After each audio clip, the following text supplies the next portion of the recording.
안녕하십니까, 윤과장입니다. 네, 그동안 잘 지내셨나요? 저는 중국 북경에 출장을 갔다가 이제 복귀를 했습니다. 역시 내 집이 좋고 편하네요.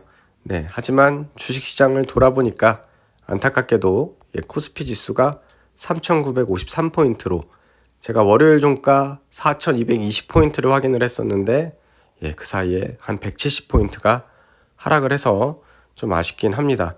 물론 제가 중간에 또 영상을 올려드리기도 했는데요. 저는 일단 며칠 전에 수익 중인 걸 다 정리를 했습니다. 일단 리스크 대응을 위해서 정리를 했고 현금도 어느 정도 확보를 해서 일단은 그래도 좀 한편으로는 마음이 좀 편안한 상태로 일단은 대응을 하면 될 것 같은데요. 그러다 보니까 참 사람마다 대응을 어떻게 해야 되는지 고민이 많을 거라고 생각을 합니다. 이게 정답이 없는 게 어떤 분은 제 이제 채널의 영상에 댓글을 막 열심히 다시는 분들도 계세요.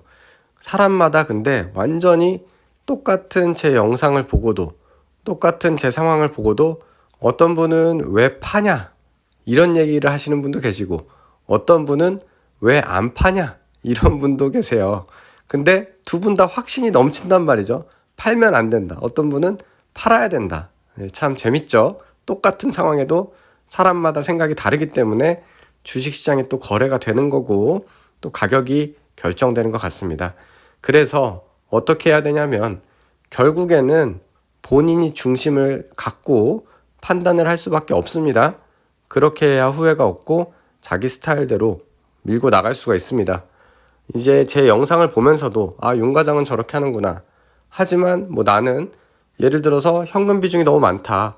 그러면 이럴 때 자신 있게 담을 수도 있는 거고 또 반대로 나는 현금 비중이 없다. 그러면 저처럼 좀 리스크 관리를 해야 되는 거고 사람마다 상황이 다르고 또 성향이 다르기 때문에 본인이 여러 가지를 참고하면서 쟤는 저렇게 하는구나. 저 사람은 저렇게 얘기하는구나. 저런 뉴스가 나오는구나.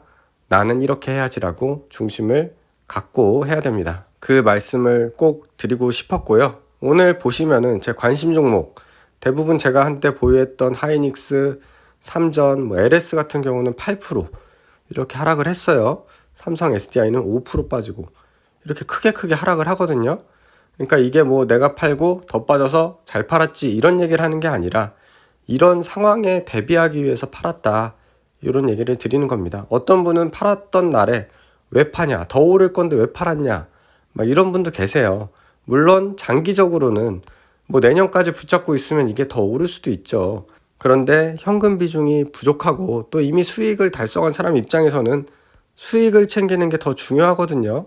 괜히 보유했다가 더 불안해지고 또 평단 밑으로 내려와 버리면은 만약에 그러면 이제 더 걷잡을 수 없는 강을 건너는 경우도 생기기 때문에 항상 리스크 관리를 하면서 잃지 않는 게 중요하고 수익을 챙기는 게 중요합니다. 예를 들면 내가 원금이 1이 있었다고 쳤을 때 이게 만약에 30% 손실이 났다.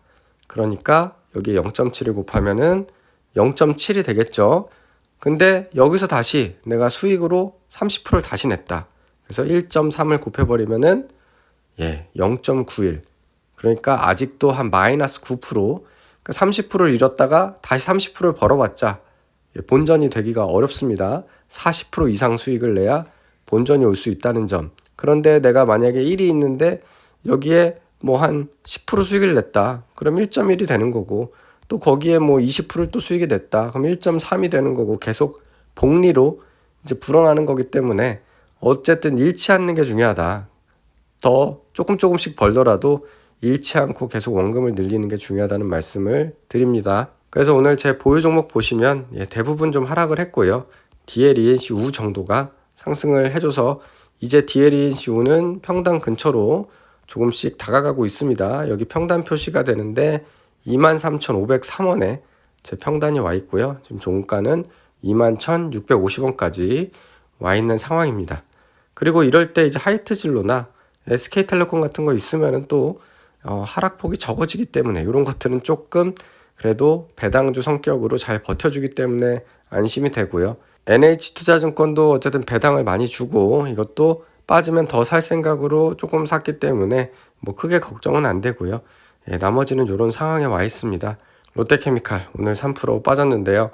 제가 이번에 사실 중국 출장 간 게 석유 석유화학 그런 컨퍼런스 비슷한 거에 가서 저도 발표도 하고 발표도 좀 듣고 그리고 중국 쪽 연구소나 이런 데 좀 견학도 다니고 했거든요. 근데 그러면서 제가 이제 정말 놀란 게 거기는 정말 규모가 정말 우리나라와 비교가 안 될 정도로 상상 초월입니다. 뭐 연구 인력만 해도 뭐 웬만한 우리 회사 대기업 인력만큼 뭐 연구를 하고 있으니 뭐 이게 정말 경쟁이 되기가 쉽지 않죠.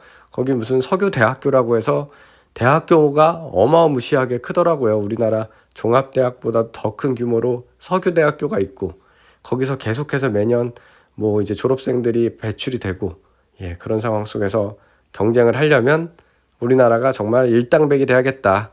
그런 생각을 하면서 왔습니다. 그리고 풍산. 오늘 풍산 신규 매수했고요.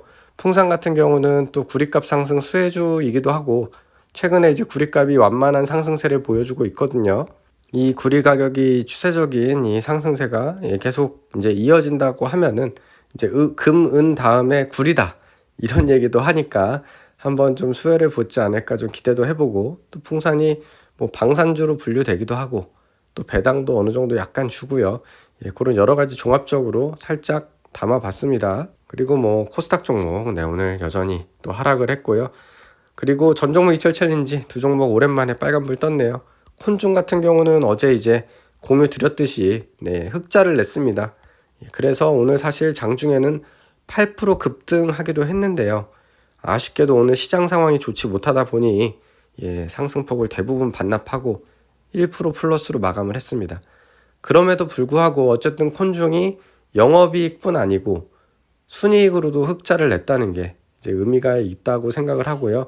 앞으로 이제 수익을 계속 내서 정상적인 회사로만 돌아온다고 하면은 지금 시총이 1,700억밖에 되지 않습니다.